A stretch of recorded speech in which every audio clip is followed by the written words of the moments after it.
Today's guest is Az Mukadam, the founder of AZPR, a bespoke PR agency specialising in interiors, design and lifestyle. With years of experience helping brands including Marks & Spencer's, John Lewis, Sofa.com and KitchenAid get the recognition they deserve, Az knows exactly what it takes to craft the perfect PR strategy in the interiors industry. Whether it's securing media coverage, building a strong brand partnership or navigating the ever-changing digital landscape, he's at the forefront of it all. I'm thrilled to be talking with Az today about what it really takes to be a PR for interiors, the challenges brands face, and the best way to get noticed in this industry. Hi, Az. Thank you for joining me. Hi, Emma. Thank you so much for having me. It's an honour to be here. And yeah, a little bit of imposter syndrome, but it's fine. We'll get through it. I was talking on my Instagram stories this morning saying that I was a little bit worried that we can talk. We can really talk. We kind of talk and then we think, oh yeah, what was the work thing we were supposed to be talking about? Yeah. I've been really looking forward to this because we've known each other for years. We've been friends for years. We've worked together. Yeah. So I'm really, really excited. I think it's really nice to have people on that I know because I kind of have seen some of the behind the scenes and that's the elements of that I really like to share. So I'm really excited to have this on. I promise not to waffle too much. I'll let you do all the talking. Maybe we can get started by how you got into PR and also, how did you come to be PR for interiors rather than another area? Yeah, so I think my start in the industry was almost 11 years ago. It was a very interesting journey. I did events management and fashion marketing at university. I graduated in 2012, which feels like a lifetime ago. And I had done a PR module on that and I really enjoyed it. But I hadn't really given it much thought, didn't really know where I was going after I finished uni and was just working in retail at Oxford Street.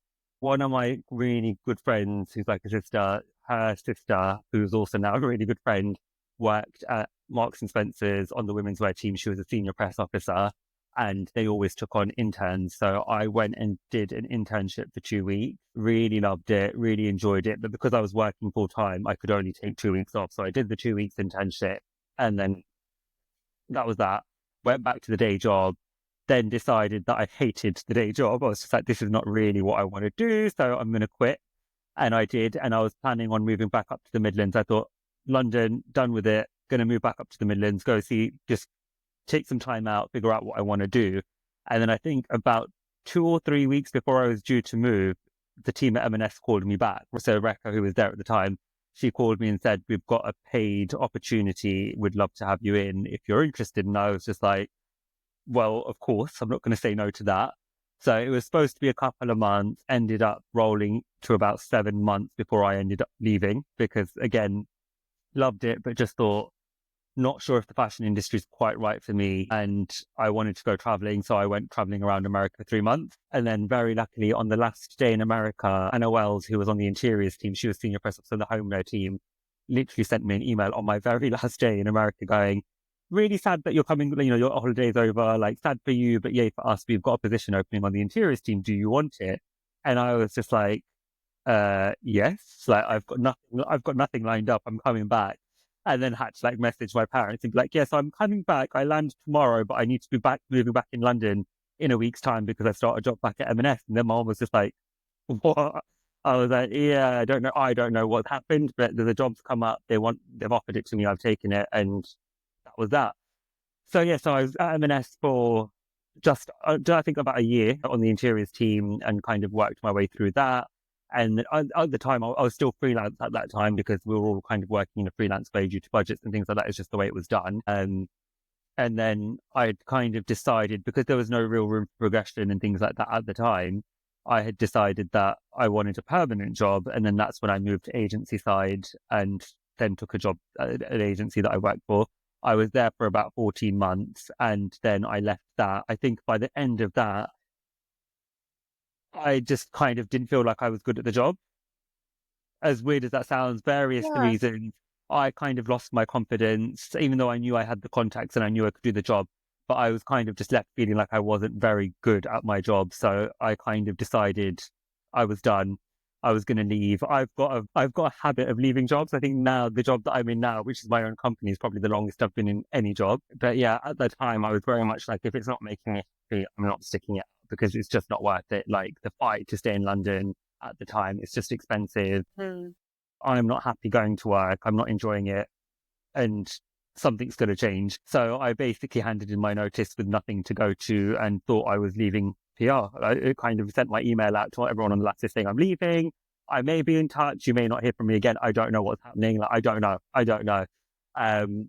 And then I think I had 2 weeks off, and then I got my first freelance gig at another agency, and then I did a couple of stints at a couple of agencies. So this was like 2016 before I then started my own agency, which again wasn't planned. It was just that one of the clients at the agency was her friend was starting a business, which was Kalinko, and that was my first client, and they put us in touch, and AZPR was born, and yeah, I've not kind of looked back. So it was a very roundabout way of doing things, but yeah, it just like you said, I'm really good at talking. I love interiors. I love the industry. I think everyone's just so lovely, so supportive. Yeah, I just kind of fell into it, and almost 9 years later, here I am still running AZPR. That's right. There's so many things in this that are blowing my mind. First of all, I thought you were at M&S for years. I just remember you being there. So yeah, that was a really short stint. Yeah, it was over a period of 2 years. So from 2013 to 2015, I did 2 stints. But it literally felt, and I think everyone always says, like, even for years after, people are like, oh, you were at M&S for years. I was like, no, not really. I was there like 7 months in one role, a year in the other. And that was it. But it felt like a long time, because obviously being in-house and being with a brand like that, they do seasonal launches. There was like my first press show was spring, summer. And that was interesting because everyone thought I was a woman. Because of the name, no one had met me. Oh. So everyone when you saw the name, I would be like emailing the assistant saying, can you let her know what we need from the samples? And I would just laugh. And there was a joke, I was going to dress up in a skirt on, just to kind of take her. And I was like, no, I'm not doing that. And I saw so many people coming in going, oh, hi, I'm such a sister. Nice to meet you. And they were all just going, you're seeing people's faces drop. And they were just, I'm so sorry, like, I referred to you. And she was like, it's fine, like, don't worry about it. Like, how are you to know? And it is a very female-dominated industry, like PR in general, especially when it comes to, like, consumer PR. It's very female-dominated. There's a lot more men now, but it's a very female-dominated industry, and it very much was so at the time. So it didn't really surprise me. I was probably one of those people. I don't remember. Probably that. It sounds the kind of thing I would do. And then AZPR was just it kind of just happened. I had no idea that. I just thought, I'm done with PR. Like, this is just clearly not the career for me. It's not what I'm made to do. There's something else out there. Which was sad, because I did really love the job and I loved the industry. And, I'd made so many good friends and contacts, and a lot of the journalists and stylists and people that that our contacts are actually genuine friends. Like, I'm very lucky to have that genuine friendship with so many of you. But yeah, it wasn't a thing. Like, I was working from home, freelancing for 2 agencies, and this client kind of came my way and they wanted to work with me. And just like the name, like, AZPR wasn't very thought of name. It was just kind of like, I can't have AMPR because someone had already taken that and launched. So I thought, I'm just going to call it AZPR. And a lot of people are like, oh, that's really clever. It's like the A to Z of PR. And I was like, I wasn't even thinking that. Like, I genuinely wasn't. Like, I was just like, I don't know what to call this. I'm just going to call it AZPR and go with it. And yeah, it kind of snowballed from there. So I got my first client, which was Kalinko, which was amazing to work with and be part. They were with me for 4 years. It was an amazing 4 years and an amazing run. Just an amazing, like, Sophie's amazing. Just a wonderful person, and I just loved what she was doing. So it was really just a great one to start with. And then I got my second client through her referral. My third client, who is still with me to this day, came through them.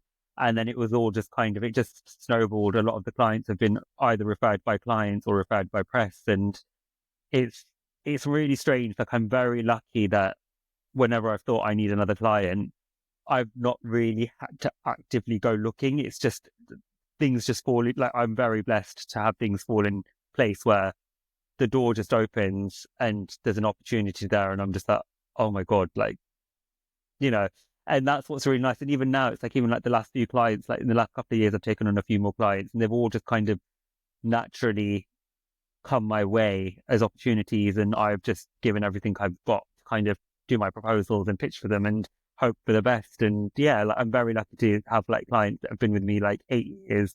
Quite a few of them have been with me for a very long time, and that's what's really lovely. Like, I've got a really lovely group of brands that I work with, and they're all lovely people. They're all independents. They're all British brands. They're either like family run, one woman bands, one man bands, couples. It's just, I'm very lucky that everyone's really lovely, really trusting, and really allow me to do what I need to do to get the job done for them. It's really interesting you saying that, because I've found it's very similar with styling as a freelancer. I kind of left Woman and Home that Woman and Home is quite a good name to say when you leave. And I got kind of jobs that rolled, and PRs would book you to do a shoot, and then they'd move agencies, and then they'd book you for this new client. And then you find that you have brands that you've been shooting with for years. Yeah. And every year I'm like, they might not want me this year. They might want someone fresh. And then they call and you're like, yeah. And you feel like you're a team. You're like a family, because you see each other all the time. And it's really lovely. Yeah. But it's word of mouth. And then I find that when one might drop off and you're literally like, I really like working with them. Yeah. And there's a little bit of I pay my bills. And then literally, or I might think, much on for the next 2 weeks, and then a shoot will kind of land in my lap. Yeah. It's like, it sounds exactly the same as what you've been going through. Yeah, it is. It's very much like, I just think I've been really lucky. I've had a very interesting array of clients over the years, and like some have stayed with me, some have moved on, some have gone in different directions. And I'm a big believer in when one door closes, another one will open, and what's meant for you is meant for you. Like if it's really not meant for you, it's not going to happen. Yeah. And it wasn't until Sophie Hughes, we've crossed paths a few years and worked together. She freelances with me, and she's part of the team now as well, which is really lovely to have a team. And I've also got Daniel Bowden Wilson joining the team as well. And so it's like a nice little trio of us. It's like she was the one that pointed out to me, like actually when she started, she said, you've just got like a really nice roster of really, really lovely British independents and interior designers. Like you've carved yourself out a niche. They're all like really small independent brands. And I was like, it wasn't ever something that I'd planned to do. It's just that's what came towards me. Mm-hmm. Also, it's just more rewarding, like working with like really lovely people who are doing something that's just so different to what else is out on the market. They're trying to, make a difference in the world. Whether they're like focusing on sustainability or natural materials. I've got such a wide variety of clients like that, and they've all got really strong stories. And I think that's for me. I think what's been nice is like the clients that I have. And obviously the news has gone out that I've taken on Laura Ashley as well, which is amazing. But they fit in because they're a British heritage brand, and they fit in perfectly. But every single brand or, every single client that I represent and that we represent as an agency, they're just lovely people, and, resonate with them, and you want to do well for them. I think for me, the biggest thing is I'll never say yes to something that I don't believe in or I don't want to do. It's taken a long time, because at the beginning there was a few blips in clients that you took on because you thought, you know what, I'll do it and see what happens. And then sometimes it didn't work out, but I'd always be the one to put my hands up and say, look, this isn't working out. I don't think we should continue. I think there's a number of clients I've done that with, and I've not charged for the last month or two, and I've tried my hardest and just said, look, I've tried everything I can.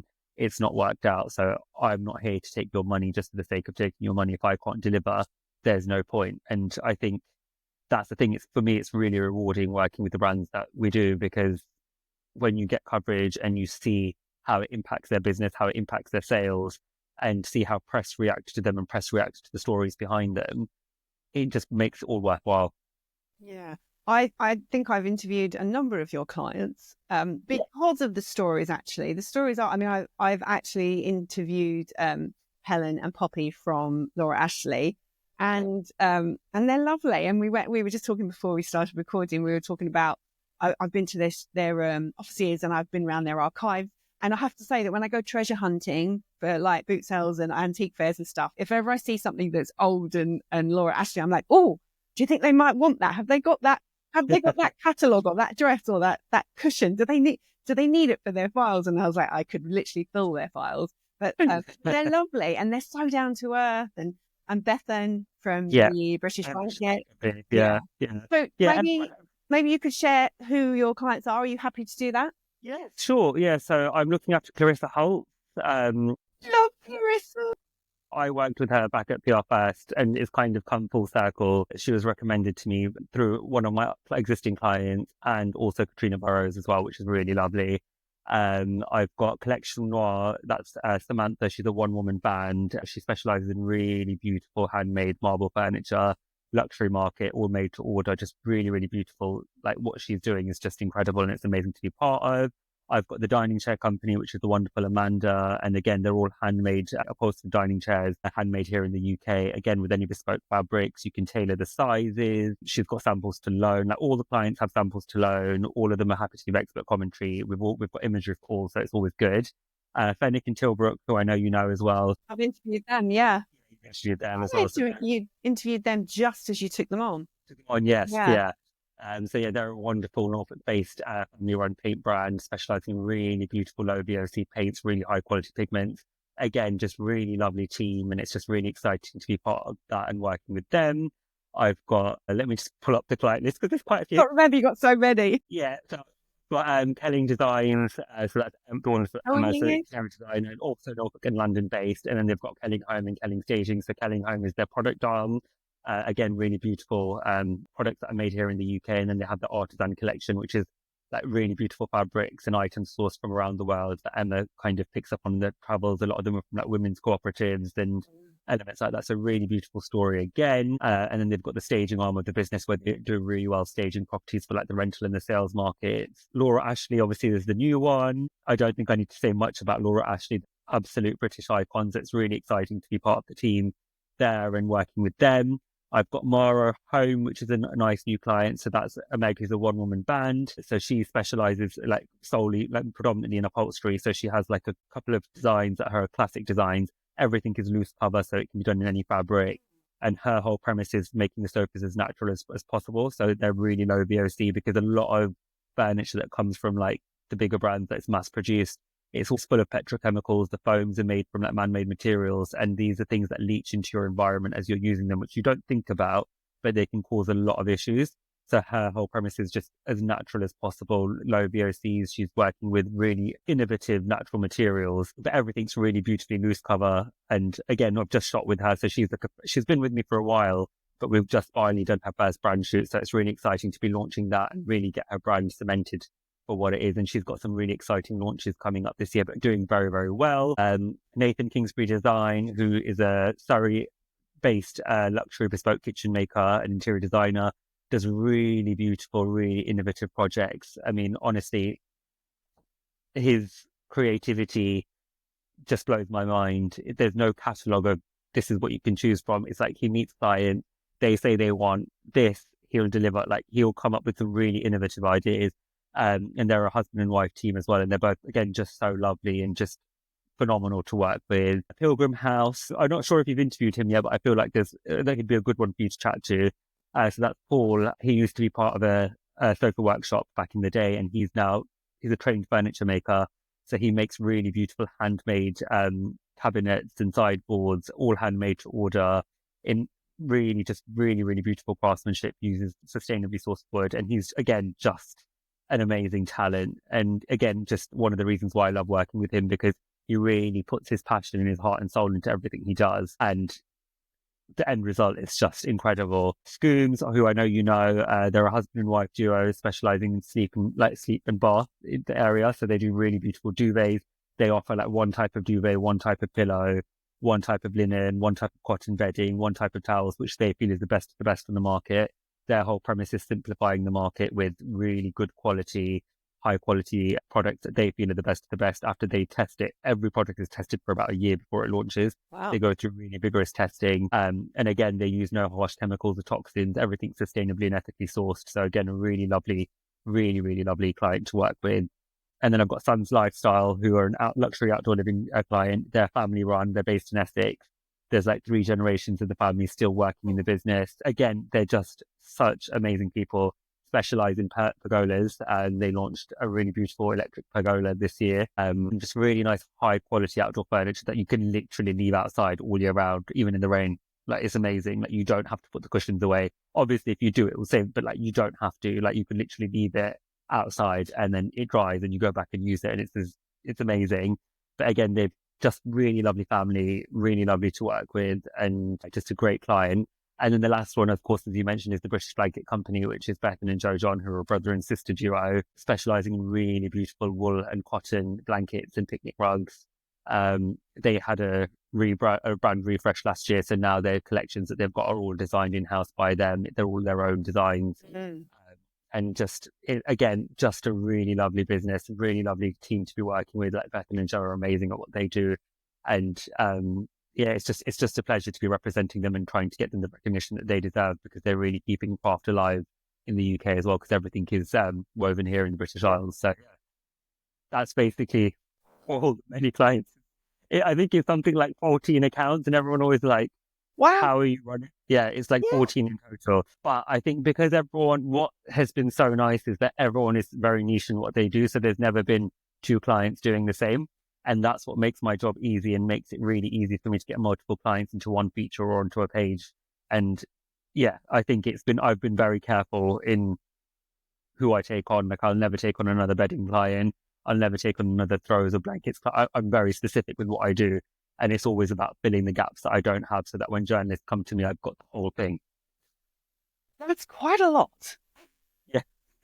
All right. So I've got two questions. The first is, how do you manage your day or your week? How do you manage all those clients? You said you have some people who come in and work with you.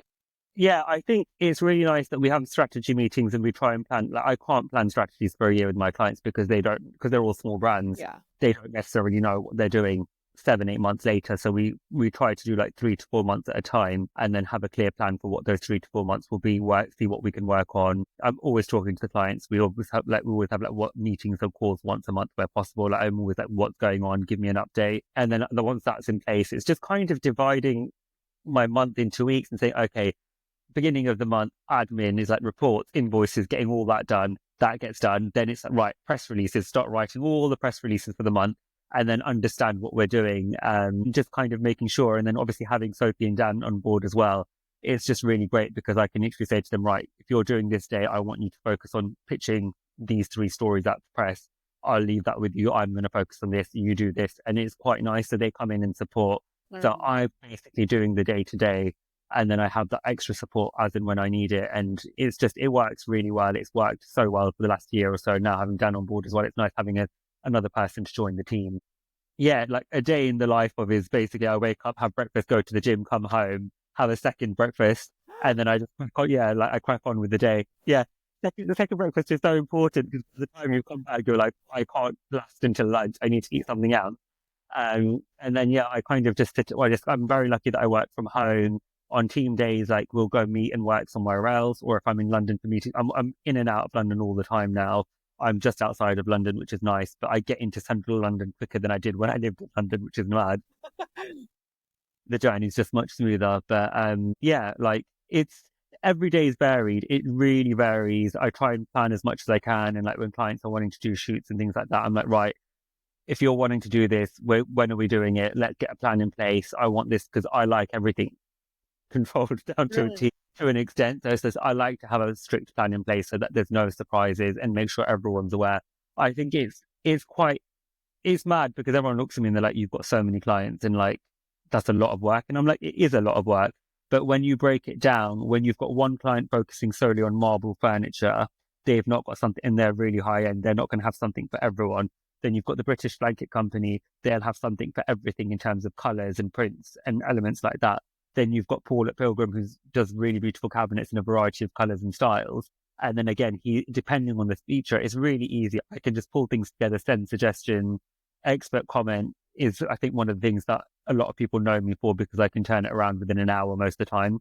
I'm really quick with that. And, I think it's just one of the reasons why it amazes me sometimes how much coverage I deliver for clients, because I'm just like, oh my God, like, this was a phenomenal month. And it's nice to stop there and look at it and go, wow, like, they've been in a lot of features this month. That's really, really good. But yeah, it's I kind of have a to-do list that I plan out. I'm old school with a diary that's page per day. And then I plot, okay, on this day, put all my calls and meetings in. And then I'm like, okay, this is what I'm focusing on. These are the releases I'm writing. This is the pitching day. This is this. And then as emails come in, I just get them done, because the way I was trained was you respond to an email within 30 minutes.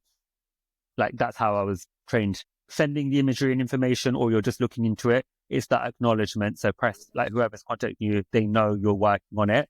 And I think that's one of the things that I've never let go. And that's something that's so important to me. I'm the first person to ask questions like, so like, is there anything I can do better? Am I doing something wrong? Like, is there anywhere I can improve to make your life easier?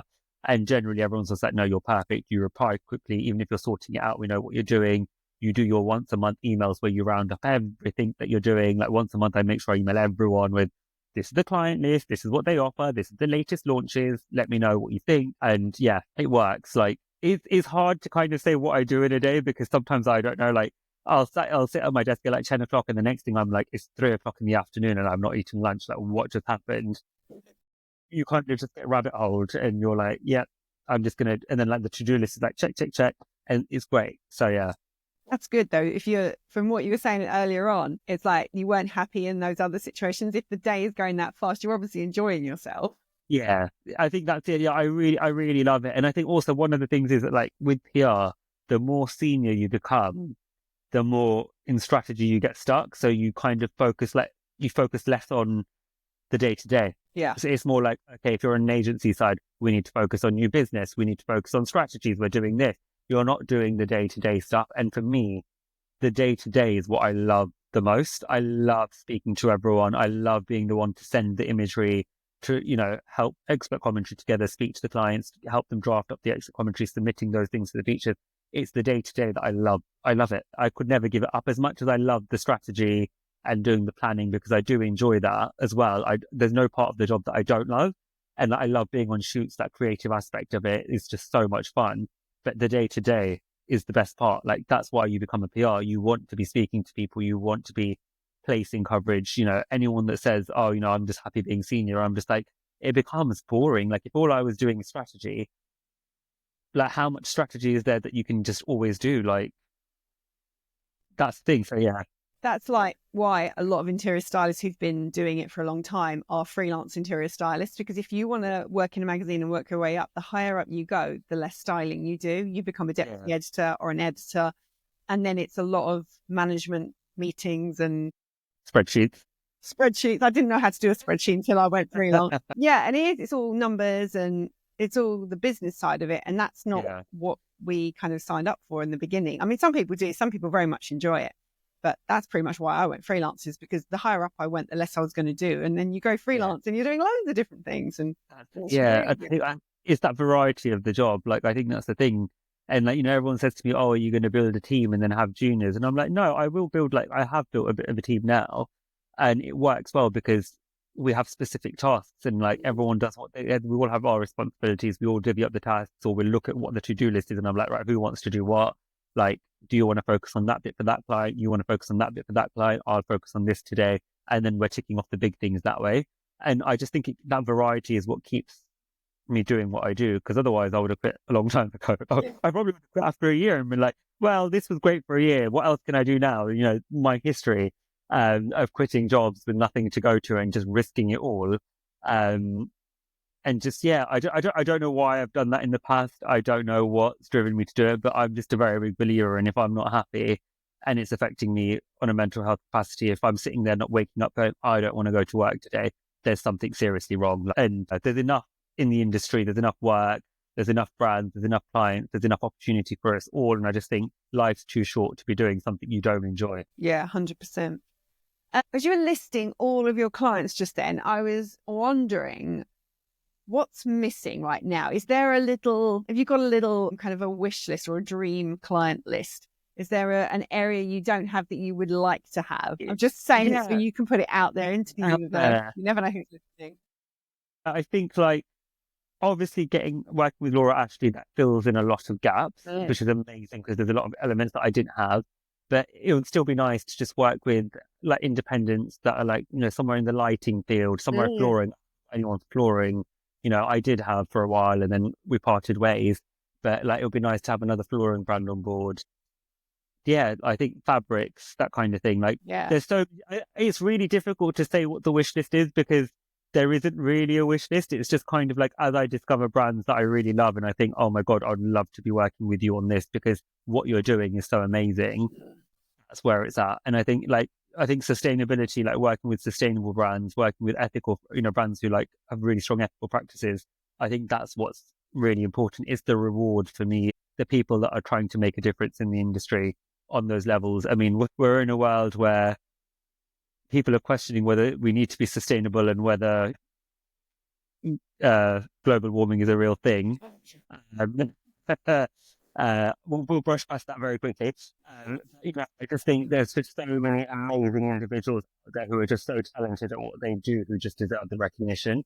I think that's where it boils down to. And it's just, for me, it's just finding people that really resonate, who I just go, oh my God, that's like, you're so talented. I'd love to just help you get to the next level, whatever that next level is for you.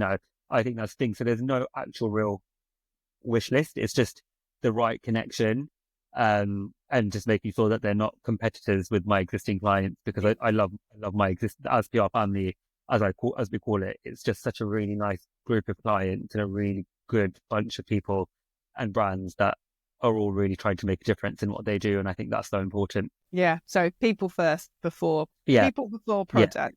Yeah. That's a really nice ethos. Yeah. So if say you get a new client come to you, how do you approach creating a good, strong PR strategy for someone? Is there I don't want you to give away all your trade secrets, but as an interior stylist, I kind of see the results of your work, but I think it'd be really interesting for people who don't know what goes on behind the scenes. Where do you start?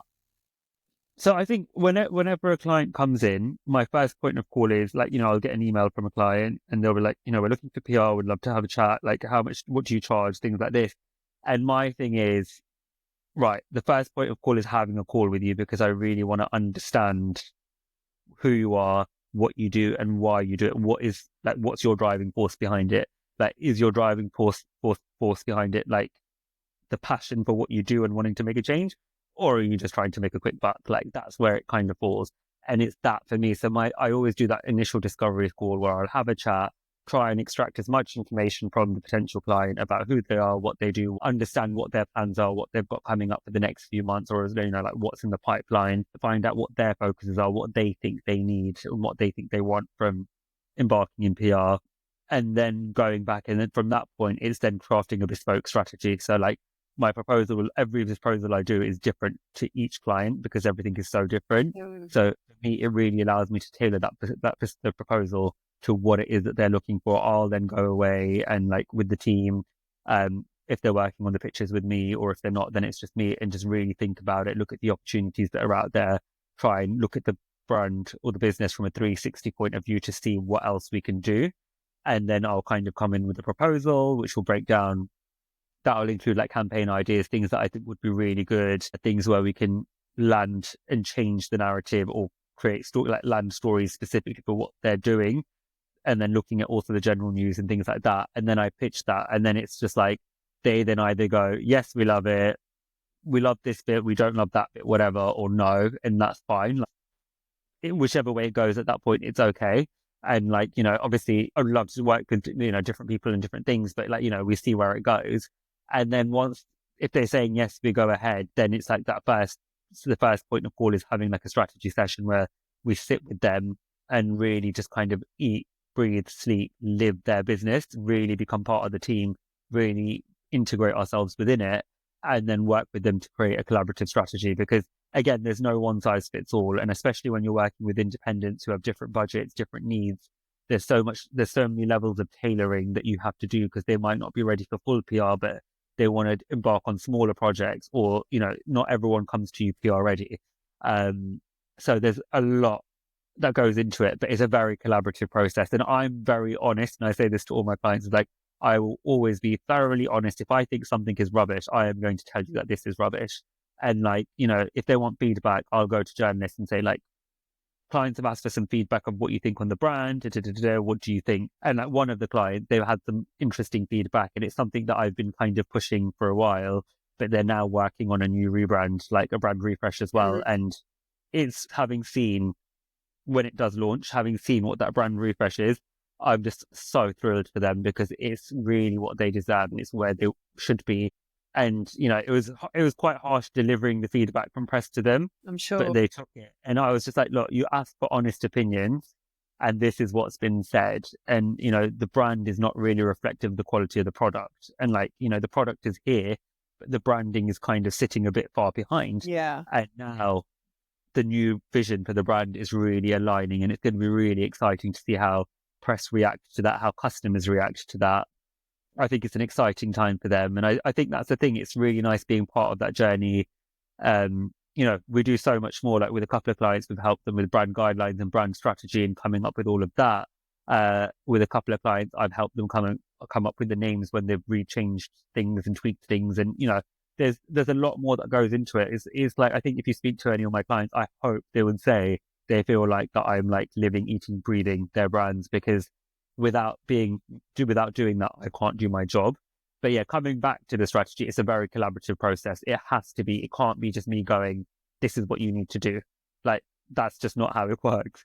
There's no cookie cutter way of doing it. It's very much working closely with them to see what they're working on, see what their goals are for the year, what they've got planned for like later in the year and things like that. And then seeing how we can release it in a timely manner and a way that's going to give maximum impact and give them return of investment. That's what it's all about. I hope that answers that question. Yeah, no, totally. And it kind of rolls into my next question. I kind of wanted to ask what like journalists and stylist writers are looking for. Like, are they looking for individual products, or are they looking for stories? And I think the sustainability story is prevalent in everything. And as I've possibly said on the podcast before, I think we expect people to be super sustainable now. And when they don't say it, we're assuming that they are, because why would you not be? Because you have to be, sort of thing. Yeah. Like, what are you finding people are looking for at the moment? It's a mix. I think it's a big mix. I think the biggest thing is imagery, like lifestyle imagery. Budgets have been cut across everywhere. So magazines are shooting less. So as much like full room sets and wider shots and like stylized imagery you can provide, the better, because, that's, editorially styled imagery. It's not something that just works editorially. It works across everything. You can use these images for social. You can use these images for the website. It's about really creating a strong brand look and making sure that there's an authenticity to your brand, and that comes together in the creative. And that's one of the key things. Products, cutout imagery, like on a clear white background, like it's just making sure that they look real. Everything needs to be high quality. And I think the thing is, it's a mix. So like, there's product focused features, there's brand focused features, there's story focused features. It's a mix of everything. I think you need to be multifaceted, but I do think that if you're offering a strong product with a really strong backstory, you're onto a winner. Like, you are onto a winner. And it's just like, there's a couple of clients that, when I've launched, I've never had such a positive reaction. Yeah. And it's like Pilgrim House Paul. People like press love his product, press love the story behind it. And, we've got, over the years, we've got some really nice profile features for him as well. And like Mara Home, who's probably one of the newer clients before Laura Ashley, who launched last summer. As I said, we went out with the story and everyone loved it, but everyone was like, is there brand lifestyle? And I was like, not yet. It's coming. So we have finally done the shoot, and I've just got the imagery. So now it's like, hopefully we can really firm up those profile feature opportunities that people want to profile the client on, and, that story. And I think there's a lot that's been going on recently around the materials that we're using in our home, the products. Wellness, health and well-being is going to be such a big thing.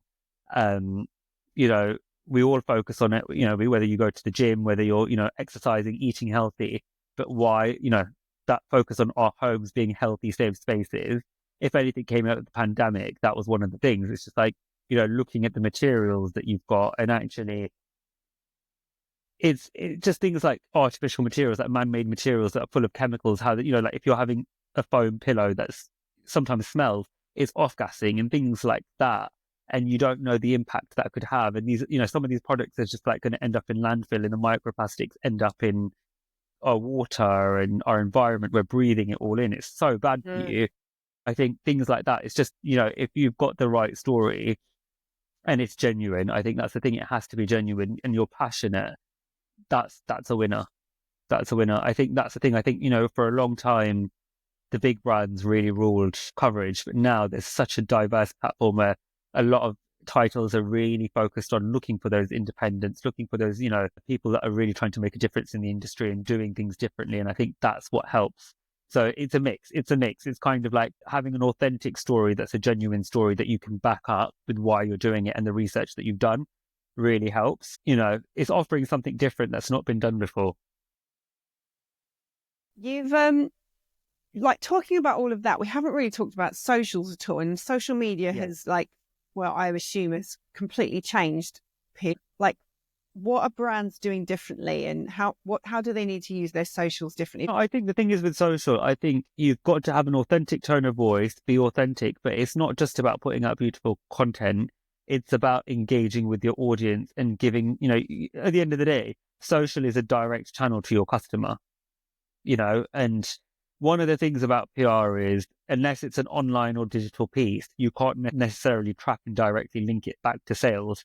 Like I've had clients that have had a product featured in the Times on a Saturday or a Sunday, and then suddenly they've had like a massive uptake of sales on a Monday, Tuesday of that product to the point where it's almost sold out. But you can't exactly say that's exactly why that happened. But the link is there. You can see that appeared on a Saturday, the product is sold out by Tuesday. So the awareness is there. But I think with social, there's a lot more tracking that you can do, whether you're using it to sell, whether you're linking it to product, you can see where those customers are clicking. But I think as social media has evolved and we're all sat there scrolling, it's less about selling and it's more about creating a community that you interact with your audience. You're listening to what they're asking, you're answering those questions, you're solving those problems for them, you're looking at what they're doing, you're kind of paying an interest. It's all okay to just have a social strategy where you're just posting content with the zero. If you're not adding value to your audience, you're not going to get the engagement. And I think that's the thing. I think I don't do social media really for clients. I recommend other freelancers, and I'm very lucky that I get to work with clients across teams where I have the same people working on a couple of clients, and being in those meetings where it's all agency calls and hearing the feedback and the strategy. I'm learning so much about that area as well. And yeah, it's just being authentic. I think with social media, you need to be able to put out content that appeals to your audience, that is beautiful, but it's also inspiring. You're also engaging them. You're adding value. That's the biggest thing. Add value. Don't just take it as, there's 5,000 people following us, I'm just going to put a random post. Give them something that adds value. They want to see behind the scenes. I think people buy from people. And, it's important to put people first. Especially with all my clients, I always say, you should have a presence on your social media. Don't be shy about putting your face out there. People will buy from you. I work with you because of the passion that you have. Share that with your potential customers, share that with your audience, share that with the people who are engaging with the brand. It's so important, especially when you're an independent, you're basically up against the big brands, who might be offering the same product for a fraction of the price. What is it that makes you special? And it's the person behind it most of the time. It's that person behind the brand that really makes the brand stand out. And I think that's it. I think don't be shy of putting your face out there and putting your business out there. Make sure you do it in a way that you're comfortable, but let people see who you are. Let them see into the business. Let them see how you're making these products. If you're doing something in a really innovative, sustainable way, show that process. Let them understand why they're investing, why they're paying a premium to buy that product from you. Educate them, let them see what it is that you're doing, show them the value that you're adding, the difference that you're making. And that's what makes the difference. It's that authenticity. Yeah, I think, and also the story that you're saying, how the brands have these really strong stories and people love to hear about that. Yeah. How do they feel about when you say you should, be brave and put your face out there? Because a lot of people don't like doing that. No, and I think that's the thing. Some clients are really receptive and they do it really well. Other clients are like, no, just not happening. And I'm like, you're going to have to do it because I'm doing it on a press release. Your face is going out to everyone, so everyone's going to know who you are. And they're just like, oh. And then they do it, and then they suddenly get a really high engagement, and they're like, you're right. I was like, yeah, I know. I did it for a reason. People buy from people, whether it's entry level, whether it's top end luxury. People buy from people. And that's what it is. You've got to be authentic, and let people see what you're doing and why you're doing it. Let them see the passion that you bring, and let them understand who you are and why you do what you do and why you love what you're doing. That's what it is. Yeah. Kind of moving on from socials to the question that no one ever wants to talk about. I'd like to talk about AI. So I'm putting my big brave big girl pants on. How are you seeing AI kind of coming into, I'd say, what you're doing, but also across socials and magazines and things like that? Are you seeing AI coming in? Yeah, I think so. I think AI is changing the game. I think it has its benefits. It has its pitfalls. I think a lot of people, you hear a lot of brands, and when you see new brands pop up and you can tell that all the copy on the website is written by AI, and I'm just like, oh, don't do this. You can see the grammar, there's only so much ChatGPT and Gemini on Google can do. And then they start churning out the same old feel. And I think it's like, it makes it lack authenticity. And I think that's the problem. I think there's nothing more authentic than a real person writing copy, shooting real imagery. Like, don't get me wrong, there's some really talented people who can do the most amazing CGIs that you would not tell it's a CGI. The technology is there, and AI helps a lot with that. But I do very much think that, you know, if you are using AI, use it carefully and make sure you're still putting your own spin on it, because at the end of the day, you don't want a cookie cutter brand that lacks any authenticity or that there's no genuineness to it. That's not even a word, but we're going to go with it. But, you know, I think that's the thing. And like with AI, I do use it time to time. Like sometimes if I'm trying to write something and I just can't get my head around it, I will kind of put my brain fart into AI just to see what happens. And it will write it up, and I'll be like, yeah, that's great, because you've kind of put it in the structure that I need it, but the rest of it's horrendous. And then I rewrite it, which helps a lot. And I think that's the thing. I think it's quite scary when you're seeing all the AI imagery, and I know a lot of stylists and photographers have been a bit like, we're against, you know, AI taking our jobs. And I don't think, I think it's, I think AI, there's places for it, and I think it's using it to its advantages to help you. Like, I think with small businesses, you know, helping it. I've been shown ways of working with AI where the more you feed it, the more it gives back to you. And it's quite amazing, like what it can do in the level of detail. I think with strategies and things like that, it can help generate ideas and things like that, but you can't use it as is. You've got to use it as kind of like a brainstorming tool sometimes, or just helping you gather your thoughts. That's what I would say. I'm not scared of it. I don't think it's going to come for my job anytime soon. At least I hope not, but I think there are places for it. I think there's places where it could work. And I think in our world, you know, it can be beneficial. It can definitely be beneficial. I feel like this is a very wish-washy answer, because I feel old school. I feel like I've been in the industry for such a long time that I was there in the golden era when it was everyone working at mags. You know, we had budgets. You know, you were going out to like really nice lunches and big shoots and things like that. And I hold that very close to my heart, because that was such an amazing era when I started. And I was very lucky to be front and center with some like top editors and like, you know, meeting all the teams. I was very lucky at M&S to get to meet everyone throughout my time there. And I kind of feel like everyone always says, oh, print is dying. I don't think print is dying. I think, yes, digital is there, but there's something about print. There's something about picking up a magazine. There's something about a client looking at a magazine and seeing themselves in there that just gives it something else. And that excitement never ends. Even for me, like when I get a client, whenever I land coverage, I'm always like, oh my God, this is amazing. Or it's a bigger feature. And I'll share, you know, like, it's just amazing to see. And when clients see themselves in magazines and things like that, they just love it when they see themselves in the features. Like, it's great. Yeah, I think, and also when you were saying about if something gets featured in the Times, it gets this massive uplift in sales. It's like, it's the authority of print that I think people strive for. That's it. And like, for instance, again, going back to Paul at Pilgrim House, like he's been featured in a couple of like big magazines, and like he gets inquiries, and someone will, like they've said to him, oh, I saw your feature in Country Living magazine, or I saw you in Country Homes and Interiors, or I saw you in Homes and Gardens. And then he'll literally be like, oh my God, I just got an inquiry from a customer who saw me in this magazine. Like, thank you so much. And it's that makes my heart sing, because it's someone seeing that and going, I'm going to call this person because I want it. And like, he's had a few orders come in that way, and they've seen him in the mags, and it's just like, that's amazing. Like, what more could I ask for? That's what PR is all about. That's what it is. It's all about. It's about, you know, brand awareness, getting that exposure. But at the end of the day, it's drawing people into the brand and making sure that they see your brand and your business in the right way that resonates with them. And like, if they're getting phone calls and orders off the back of it, that's just a blessing. Like, you know, that for me is like, that's what it's all about. It's just helping the clients grow, and, you know, helping them sell, and helping them, you know, invest in themselves and build their businesses. That's what it's all about for me. Yeah.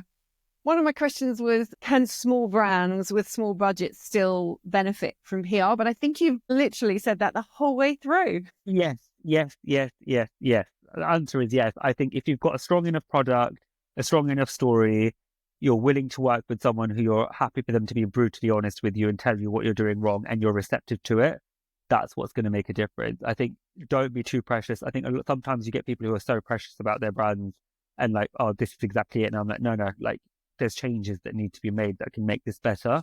And like, for me, honesty is key. Like, even if like I have people come to me saying, oh, I've started this brand, I haven't made any sales yet, but I really want PR.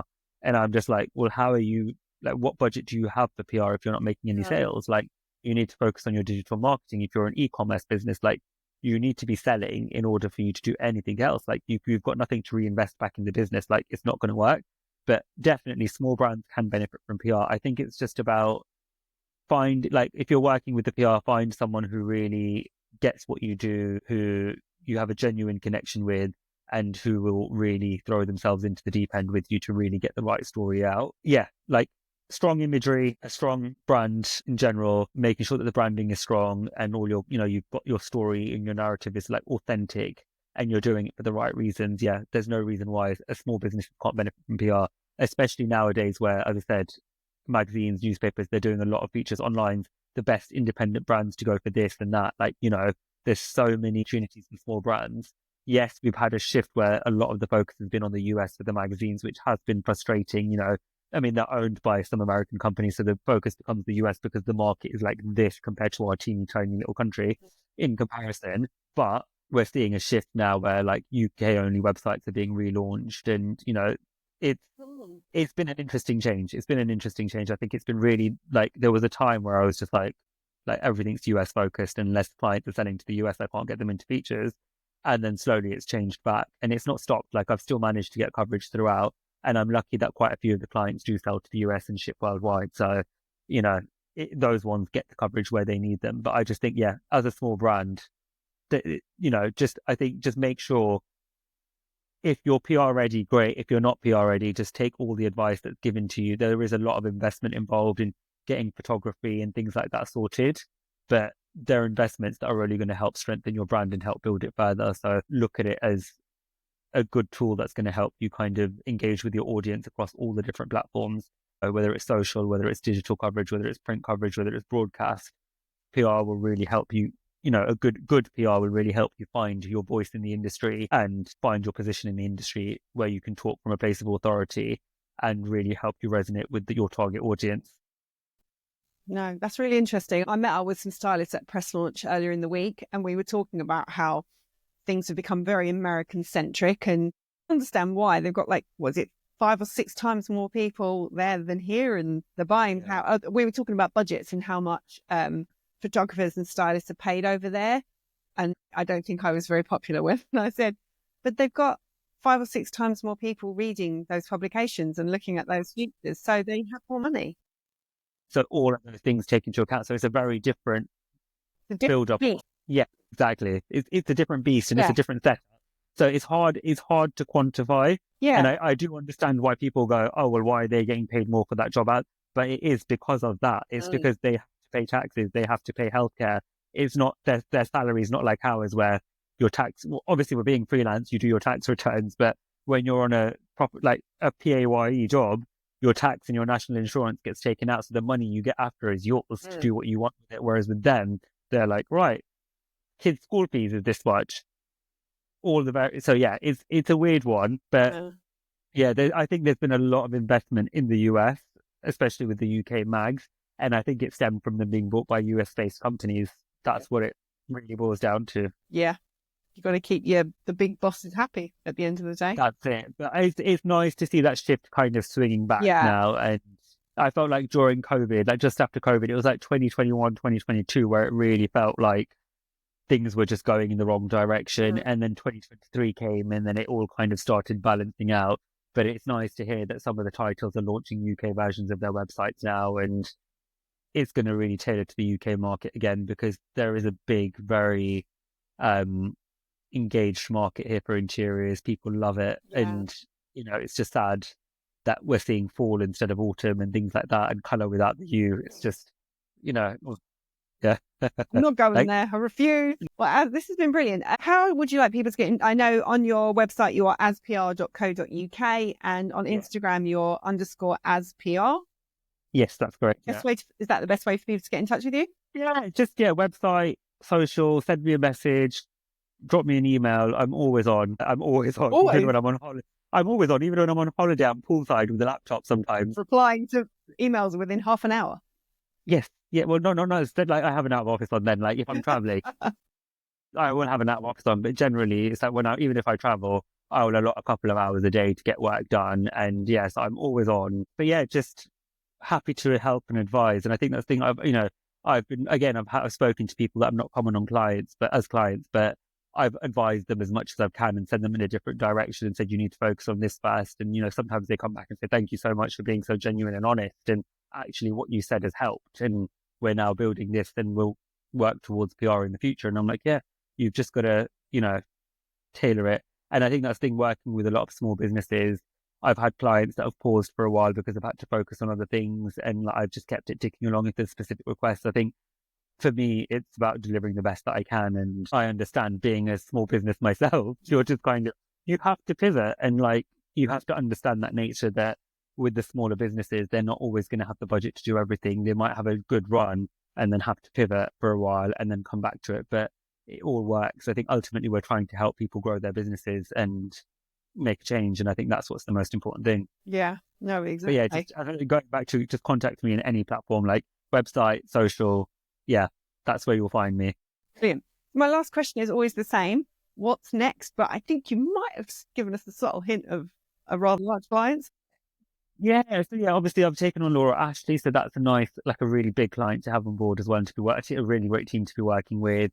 There's a lot going on. I think a lot of my clients have got some really exciting launches, some really exciting collaborations. There's some really exciting things coming this year. So it's really, really exciting to be working with all of them because there's so much to do and so much to get my teeth stuck into. And I think that's nice. And obviously having the team on board with Sophie and Dan, it's really great to have our little dynamic trio doing what we do best. And hopefully, I'm hoping if I can make it work and make the numbers work to do a press show this year. I would love to do like an AZPR. I've never done one. Yeah, that's a great idea. I think speaking to my clients, everyone says, they don't have the budget to do a standalone thing. So if I can do something in the summer where it's like an independent press show, that's always been a goal, just to get all my clients under one roof and everyone share costs, and just have a press day and actually just get everyone down to see the product, to meet people behind these brands, to meet the clients, because they're all just such genuinely amazing, lovely and talented people that are so passionate about what they do. For me, putting them in front of press is the best thing I can do. Hopefully that, if I can make that work, that's one of the things that I definitely want to do this year. So yeah, I think it's just more seeing where the world takes me. My ethos coming into 2025 was, why not? If I can't find a genuinely good reason, why not? I'm going to do it. So, and I'm doing the same with the clients. Unless there's a really good, valid reason to not do something, we're going to do it. So hopefully, I think it's more of the same. Yeah, I think my biggest thing is just saying thank you to you and everyone in the industry for supporting me. And you've all been so instrumental to my growth and development in this industry. I wouldn't be who I am without all of you. So to everyone that supports me, that supports my clients on a regular basis, or even just here and there, everyone that I've had the pleasure of working with over the years, in the industry, just from my heart to the bottom of my heart, thank you so much for all the support, because I wouldn't be where I am without all of that learning, all of that, people pushing me out of my comfort zone. So yeah, I think we're very lucky. We're very lucky to work in such an amazing industry that for the most part is very supportive, and everyone gets on and we all support each other. We all champion each other. And I think that's something that's rare to see. Yeah. No, I think you're completely right. You're a very easy recommend, Az. Very easy. When people need someone, you're a very easy person to put in the mix. So Thank you. I appreciate that. No, I appreciate that, because honestly, the amount of times that I've had that, people have said you were recommended in the Interiors freelancers group, and I'm like, oh, I'm not part of the group because obviously I'm a PR, but that's a really nice thing to have. As I said, I always welcome feedback. If there's anything I could ever be doing better, just tell me.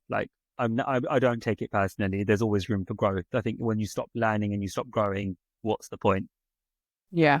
Very wise words, and a very good place to end. Thank you so much. I've had such a lovely chat. I've learned stuff that I didn't expect to learn. So it's been very, very interesting. So thank you. Thank you so much for having me. It's been, honestly, I know we've been talking about doing this for a long time, and it's taken me a while to kind of pluck up the courage, but thank you so much, and for making it so easy. My pleasure. I said we'd be good at talking.